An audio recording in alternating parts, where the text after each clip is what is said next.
Oui, il est parce qu'en fait, aujourd'hui, vous voyez que le public est désinformé. Il faut quand même rappeler ces choses-là. Enfin, c'est ce que disait Mark Twain, quoi. Si vous lisez la presse, si vous ne lisez pas la presse, vous êtes mal informé, vous êtes pas informé. Si vous lisez la presse, vous êtes mal informé. C'est ça. Et je rappelle quand même que vous avez cité LCI. Enfin, LCI, c'est Festival. Ils ont dit, vous avez David Pujadas qui a ouvert un journal télévisé en disant que les Russes en étaient à déboulonner le T-70 de Mélitopol pour l'envoyer sur le front. Oui, c'est ça. Rien que là, je devrais faire comme Charles Pasqua dans le débat de 88 avec Mitterrand, je devrais fermer le dossier et dire on vient dans 7 ans. Parce que là, normalement, c'est terminé, on arrête de discuter. Je veux dire, vous avez David Pujadas, qui, la dernière fois que j'ai vérifié, est présenté sur Wikipédia comme un journaliste, qui a ouvert un JT en disant l'image du jour, les Russes en sont à déboulonner le T-70 de Mélitopol, donc qui est un monument de la Deuxième Guerre mondiale, pour l'envoyer sur le front. Voilà. Bon, alors après, vous avez eu les machines à laver. C'est ça. Bon, la Russie a la deuxième plus grande frontière avec la Chine, qui est le premier fabricant de puces au monde et qui n'a pas mis la Russie sous embargo la dernière fois que j'ai vérifié, mais ils n'ont pas de puces électroniques. D'accord. Ensuite, ils utilisaient des ânes ou des chameaux pour acheminer. Vous avez eu le Ghost of Kiev. Voilà, le Ghost of Kiev, donc c'était un pilote comme ça qui sortait de nulle part, surgit de la nuit derrière une cascade comme de juste, et qui allait abattre 2-3 avions qui ensuite repartaient, parce qu'on sait tous évidemment qu'un avion, ça peut se cacher dans la Batcave, et qu'il n'y a pas de chaîne logistique ensuite pour pouvoir l'entretenir. Alors c'était complètement faux, le Ghost of Kiev, comme d'ailleurs l'histoire de Snake Island, c'était complètement faux. Même le Guardian l'a admis. Le Guardian a dit, oui, alors on savait que le Ghost of Kiev c'était bidon, parce qu'on est quand même des journalistes un peu sérieux, mais il fallait bien aider l'effort de guerre ukrainien. Pareil, j'avais l'impression que le Guardian était un journal. C'était pas du tout une antenne de l'état-major ukrainien, mais ok, pas de problème. Apparemment, le Guardian a avoué qu'il n'avait pas de compte à rendre à leurs lecteurs, que le but était d'orienter l'opinion publique dans le sens de la guerre en Ukraine. Donc, on a eu un niveau de désinformation qui est stellaire. On n'a pas vu ça depuis le fameux bourrage de crâne de 14-18. Le mot, le terme est consacré pour cette époque-là. Je vous rappelle ce qui pouvait se lire dans l'Intransigeant ou le Petit Journal pendant la DER, à savoir les mitrailleuses allemandes ne font pas de blessures. Les balles allemandes traversent les chairs sans faire de déchirure. Ça a été écrit. Leur artillerie est comme eux, elle n'est que bluff. Les obus explosent mollement. Bon, faudra m'expliquer, il faudra qu'une gueule cassée vienne m'expliquer ce que c'est qu'une explosion molle. Mais bon, les obus explosent mollement et ne vous font que quelques bleus. Ça a été écrit dans la presse française. On se disait plus jamais ça.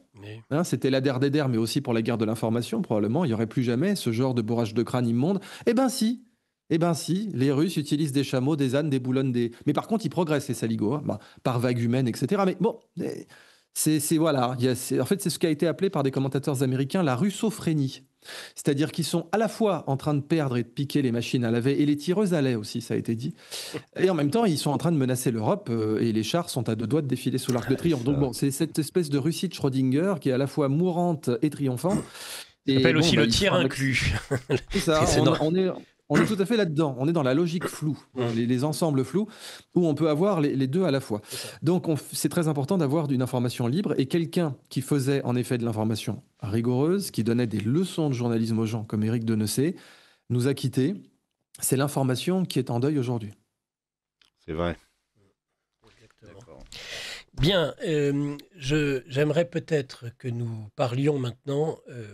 d'une actualité qui est un autre auditeur me parle, je ne sais pas si est-ce que Éric Denessé habitait aussi Boulogne, vous qui le connaissiez bien? Non, je crois pas. Non, je pense que c'est une erreur de notre auditeur. Oui, j'aurais aimé donc que nous parlions aussi dans cette émission, dans ce libre journal de géopolitique profonde, des premières salves d'attaque depuis maintenant plus de 24 heures.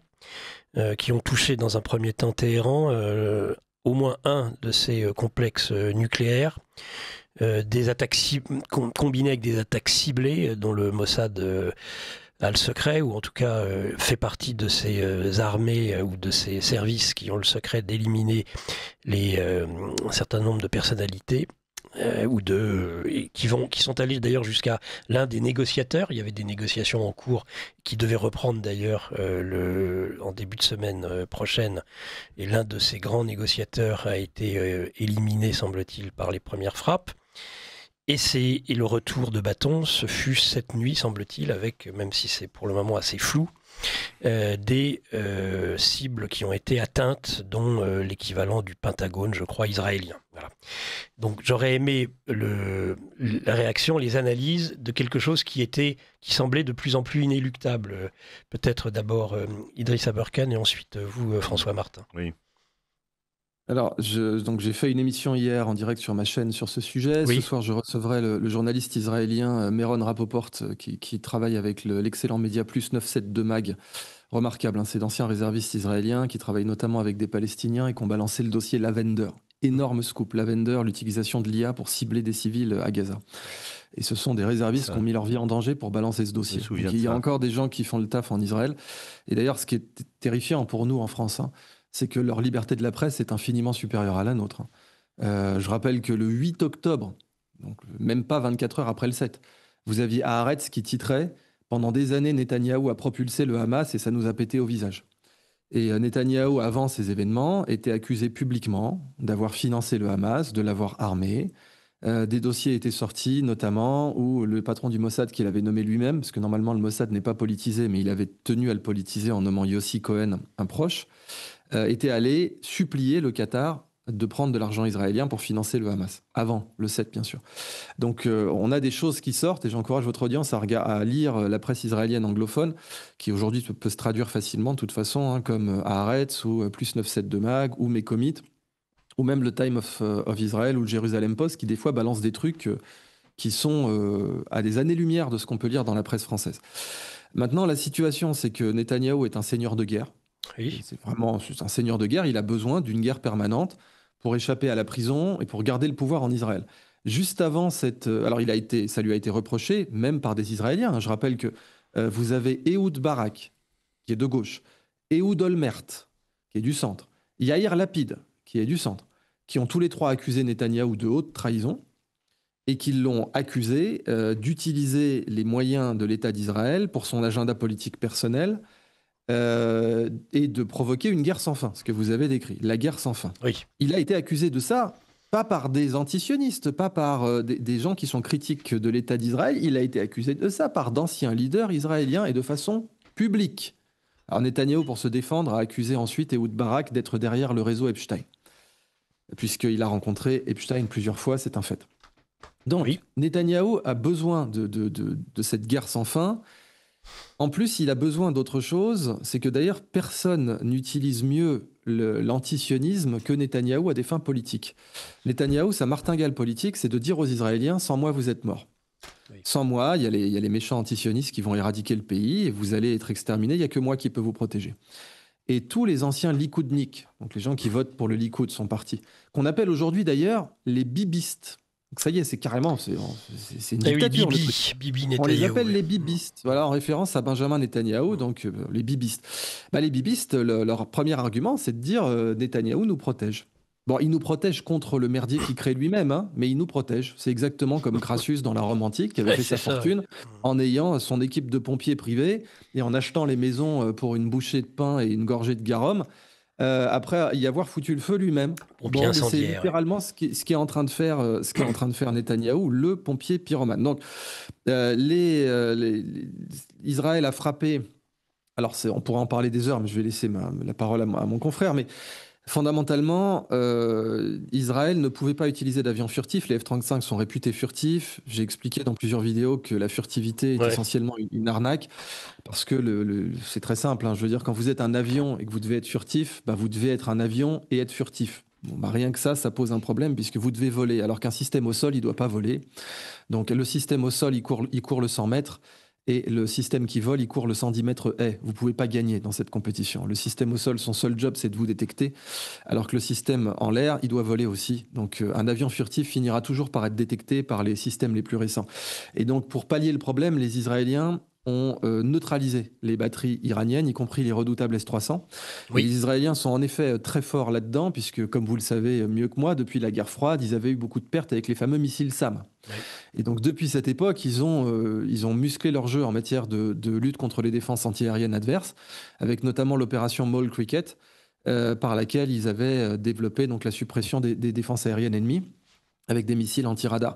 Et là, ils ont utilisé donc le Mossad pour déployer des leurres, du brouillage et notamment des drones pour saturer le système. Et puis une cyberattaque aussi, une cyberattaque entièrement coordonnée pour permettre d'avoir ce corridor de frappe avec les F-35 qui ont frappé et qui ont tué notamment le chef des gardiens de la Révolution. C'est pas du menu fretin. C'est pas anodin. En réponse, Israël a déplacé ses avions civils. Donc les avions civils de la compagnie aérienne El Al sont à Chypre. L'avion présidentiel, le Wing of Zion, est à Athènes. On ne sait pas si Netanyahou était dedans, mais c'était tout à fait probable qu'il fût dedans, pardonnez-moi. Oui. Et maintenant, les Iraniens ont riposté avec des missiles hypersoniques, les fameux Fatah 2, qui peuvent être en Israël en 5 minutes et qui sont impossibles à intercepter. Et ont frappé plusieurs cibles. Mais l'Iran, pour conclure, est obligé géopolitiquement de maintenir une certaine retenue, comme les Russes en Ukraine d'ailleurs, parce que sinon, c'est les Américains qui rentrent. Et c'est ce que veut Netanyahou depuis le début. Lui, ce qu'il veut, c'est ce dont l'accuse Jeffrey Sachs, un remarquable analyste et conseiller de Trump, qu'il a traité, je cite, de fils de pute. Et Jeffrey Sachs, ancien prof à Columbia, a dit, voilà, il a eu la Syrie, il a eu l'Irak, il a eu tout ce qu'il voulait. Le problème, c'est que tout ça ne marche. C'est comme un pont trop loin. Vous savez, l'opération Market Garden pendant la Deuxième Guerre mondiale. L'opération Market Garden ne marche que si vous avez le dernier pont sur le Rhin à Arnhem. Et le dernier pont, le pont trop loin pour Bibi, c'est l'Iran. Et il l'a pas. Et ça l'ennuie. Il l'aura pas. Ça l'agace. Ou plus prosaïquement, ça l'emmerde bien comme il faut. Et du coup, il aimerait voir les États-Unis, l'oncle Sam, faire le sale boulot, parce qu'Israël ne peut pas attaquer l'Iran, ne peut pas détruire l'Iran, changer le régime, etc. Ce n'est pas possible. Par contre, l'objectif de Netanyahou, c'est de mettre son pays dans une situation telle que Trump devra intervenir. Le fameux Bomb Iran, pour conclure, vous vous rappelez peut-être que John McCain, quand il était en campagne contre Barack Obama, on lui avait demandé ce qu'il pensait de l'Iran, et il était parti dans une improvisation vocale assez gênante. Il avait dit, est-ce que vous connaissez le dernier tube des Beach Boys, Bomb Iran? Et il s'était mis à chanter comme ça, pendant 30 secondes, qui étaient probablement les plus gênantes de sa vie depuis sa torture à Da Nang. Et ça montrait bien l'idée générale. Barack Obama n'avait pas voulu faire ça. Trump ne veut pas faire ça non plus. Mais l'objectif est de l'attraper par la tignasse et de le forcer à intervenir en Iran. Donc l'Iran doit rester un peu sur la réserve et c'est ce qui s'est passé hier.